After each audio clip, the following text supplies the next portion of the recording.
कविता पृथ्वीराज रासो। अब इसमें जो इम्पोर्टेंट आना है वो आना है रेवा तट, उसी के बारे में पढ़ेंगे। जो पृथ्वीराज रासो है इसके कवि हैं चंद बरदाई। सबसे पहले चंद बरदाई के बारे में पढ़ते हैं। चंद बरदाई थे कौन? चंद बरदाई दिल्ली के अंतिम हिंदू सम्राट पृथ्वीराज के दरबार में एक सामंत तथा राजकवि के रूप में प्रसिद्ध है। सामंत कौन होते हैं? जो लगान वगैरह वसूल करते हैं, एक राजा के दरबार में होता है जो सारे लगान वगैरह, एक तरह का पुराने टाइम के अकाउंटेंट बोल सकते हो तुम उसे, तो वो थे और वो राजकवि भी थे। इनका जन्म और सम्राट पृथ्वीराज का जन्म एक ही दिन हुआ माना जाता है। ये माना जाता है कि पृथ्वीराज चौहान का और चंद बरदाई का जन्म एक ही दिन हुआ था। दोनों की इस संसार से विदाई भी एक ही दिन हुई थी, मतलब मृत्यु भी उसी दिन हुई, एक ही दिन हुई, और इनका जन्म भी एक ही दिन हुआ। दुनिया में आने से मरने तक दोनों एक साथ रहे। ये दोनों कहीं भी एक साथ दिखाई दे सकते थे। महाराज चाहे घर में हो, युद्ध में या यात्रा में, चंद जी साथ में अवश्य होते थे और प्रत्येक बात मशवरे में शामिल रहा करते थे। मतलब वो सब कुछ हमेशा साथ रहते थे और सब जो भी डिसीजन लेना होता था वो मिलजुल कर वो डिसीजन लेते थे। इसी अथाह प्रेम में चंद बरदाई ने हिंदी भाषा का प्रथम महाकाव्य पृथ्वीराज रासो की रचना कर डाली। अब उनको पृथ्वीराज से इतना स्नेह था, इतना प्रेम था कि उन्होंने उनकी पूरी जीवन गाथा को एक काव्य के रूप में लिख दिया जिसका नाम है पृथ्वीराज रासो। इसमें चंद ने पृथ्वीराज की जिंदगी की अनेक घटनाओं का उल्लेख किया। इसमें पाई जाने वाली बहुत सी घटनाओं से पृथ्वीराज के चरित्र को प्रस्तुत में सामर्थ्य मानी जाती है। मतलब जो भी घटनाएं हैं उससे ये पता चलता है कि पृथ्वीराज का चरित्र था वो कैसा था। जितनी घटनाओं का वर्णन उन्होंने रासो काव्य के अंदर किया है, पृथ्वीराज रासो के अंदर जितनी घटनाओं का वर्णन किया है, उससे पता चलता है कि पृथ्वीराज का जो करेक्टर था वो किस प्रकार का करेक्टर था उनका। यह महाकाव्य 2500 पृष्ठों का विशाल ग्रंथ है। मतलब 2,500 पेजों का एक विशाल ग्रंथ है। इसमें कुल मिलाकर 69 अध्याय की रचना की गई है। 69 मतलब 69 अध्याय की इसके अंदर रचना की गई है। बाण की कादंबरी की तरह पृथ्वीराज रासो के बारे में भी यह कहा जाता है कि पिछले भाग को चंद के पुत्र जलहण ने पूर्ण किया। मतलब इतना बड़ा काव्य है कि वो अपने जीवन में इसको पूरा भी नहीं कर पाए। इसको पूरा बाद में किसने किया? चंद बरदाई के पुत्र जलहण ने इसको पूरा किया। इस काव्य को पूरा करने वाले थे जलहण, जो कि चंद बरदाई के पुत्र थे। चंद ने अपने पुत्र जलहण को यह महान काव्य देते हुए कहा था, पुस्तक जलहण हथ है, चली गजन नृपकाज, रघुनाथ चरित हनुमंत कृत, भूप भोज उदरी जीमी, पृथ्वीराज सुजस कवि, चंद कृत चंदन उदरी तीमी।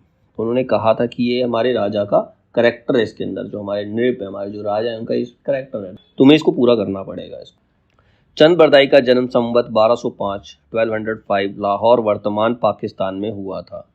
मतलब उनका जो जन्म हुआ था वो लाहौर में हुआ था, जो आज की डेट में पाकिस्तान में आता है, और उनकी मृत्यु संवत 1249 में हुई मानी जाती है।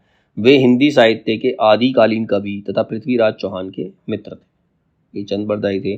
चंद बरदाई का जन्म लाहौर में हुआ था। बाद में वह अजमेर, दिल्ली के सुविख्यात हिंदू नरेश पृथ्वीराज के सम्माननीय सखा, राजकवि और सहयोगी हो गए थे। इनका जन्म तो हुआ था पाकिस्तान में, लाहौर में। उस समय हिंदुस्तान पाकिस्तान एक ही था, तो उस समय अलग था नहीं। तो लाहौर में इनका जन्म हुआ था, लेकिन बाद में इनकी मित्रता पृथ्वीराज से हुई तो उनके ये राजकवि बने और उनके सहयोगी बने। इससे उनका अधिकांश जीवन महाराजा पृथ्वीराज चौहान के साथ दिल्ली में बीता था। वह राजधानी और युद्ध क्षेत्र सब जगह पृथ्वीराज के साथ रहे थे। उनकी विमानता का काल 13वीं सदी 13th सेंचुरी है। मतलब जो उनका करियर आगे बढ़ा वो 13th सेंचुरी में आगे बढ़ा। चंद बरदाई का प्रसिद्ध ग्रंथ श्री पृथ्वीराज रासोस है। मतलब सबसे पहले जो ग्रंथ था वो था पृथ्वीराज रासो इनका प्रसिद्ध ग्रंथ है। इसकी भाषा को भाषा शास्त्रियों ने पिंगल कहा है। और पृथ्वीराज रासो की जो भाषा है वो कौन सी भाषा है? पिंगल भाषा है। ठीक है, जो राजस्थान में ब्रज भाषा का प्राय है। तो राजस्थान जैसे ब्रज भाषा है वो ब्रज में है, और उसका प्राय मतलब उसी का दूसरा रूप जो है राजस्थान के अंदर, जिसे पिंगल कहा जाता है। ब्रज भाषा का ही दूसरा रूप है जो राजस्थान में पाया जाता है, जिसको हम पिंगल भाषा कहते हैं।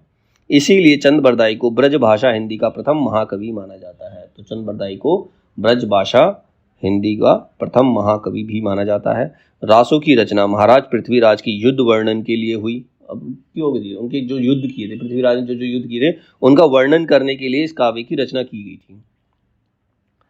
इसमें उनके वीरतापूर्ण युद्ध और प्रेम प्रसंगों का कथन है। अत्रु इसमें वीर और श्रृंगार दो ही रस है। अंततः इसके अंदर दो रस है, एक वीर रस भी है और श्रृंगार रस भी है, क्योंकि प्रेम भी है इसमें चंद्रप्रदाय के पृथ्वीराज के प्रेम प्रसंग भी हैं और उनकी वीरता का वर्णन भी है। तो इसमें दो रस पाए जाते हैं, वीर रस और श्रृंगार रस।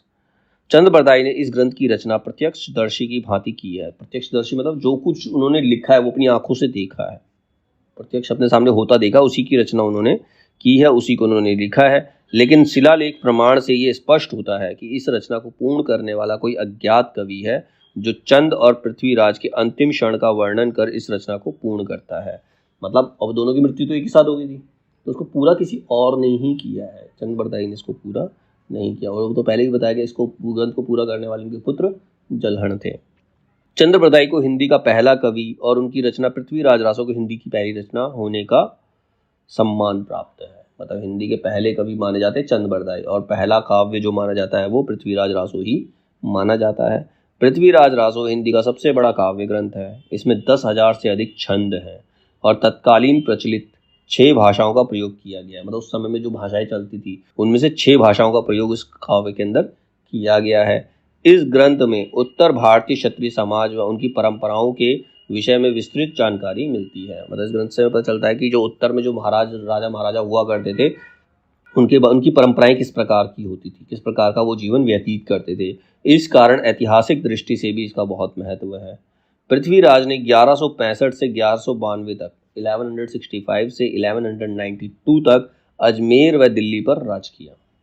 ठीक है, यही चंद्रप्रदाय का रचना काल भी था और इसी काल में चंद्रप्रदाय ने अपनी रचनाएं की थी। इनका जीवन पृथ्वीराज के जीवन के साथ ऐसा मिला हुआ था कि अलग नहीं किया जा सकता। युद्ध में, आखेट में, सभा में, यात्रा में सदा महाराज के साथ रहते थे। जहाँ जो बातें होती थी सब में सम्मिलित रहते थे। यहाँ तक कि मोहम्मद गोरी के द्वारा जब पृथ्वीराज चौहान को परास्त करके एवं उन्हें बंदी बना करके गजनी ले जाया गया तो भी स्वयं को वश में नहीं कर सके और गजनी चले गए। मतलब उन्होंने तो पृथ्वीराज को बंदी बनाया था, इसने मोहम्मद गोरी ने, तो उसके साथ वो भी गिरफ्तार हुए और उनके साथ ही चले गए। ऐसा माना जाता है कि कैद में बंद पृथ्वीराज को जब अंधा कर दिया गया तब उन्हें इस अवस्था में देखकर इनका हृदय द्रवित हो गया एवं इन्होंने गौरी के वध की योजना बनाई। अब पृथ्वीराज को बंदी बनाकर जेल में ले जाकर उन्हें अंधा कर दिया गया, जिससे इनको बहुत ज़्यादा ठेस पहुंची और उन्होंने गौरी की मृत्यु की योजना बनाई। उक्त योजना के अंतर्गत इन्होंने पहले तो गौरी का हृदय जीता एवं फिर गौरी को यह बताया कि पृथ्वीराज शब्द वेदीवाण चला सकता है। इससे प्रभावित होकर मोहम्मद गोरी ने पृथ्वीराज की इस कला को देखने की इच्छा प्रकट की। प्रदर्शन के दिन चंद्रप्रदाय गौरी के साथ ही मंच पर बैठे। अंधे पृथ्वीराज को मैदान में लाया गया एवं उनसे अपनी कला का प्रदर्शन करने को कहा गया। पृथ्वीराज के द्वारा जैसे ही 1 घंटे के ऊपर बाण चलाया गया, गौरी के मुंह से अकस्मात ही वाह वाह शब्द निकल पड़ा। बस फिर क्या था, चंद्रप्रदाय ने तत्काल इस दोहे में पृथ्वीराज को यह बता दिया कि गौरी कहाँ पर और कितनी ऊंचाई पर बैठा हुआ है। अब वो दोहा क्या था, 4 बांस 24 गज, अंगुल अष्ट प्रमाण, ता ऊपर सुल्तान है मत चूके चौहान। तो उन्होंने एक दोहा बोला, उससे पता चल गया पृथ्वीराज को कि वो गौरी है कहाँ पर। इस प्रकार चंद्रप्रदाय की सहायता से पृथ्वीराज के द्वारा गौरी का वध कर दिया गया।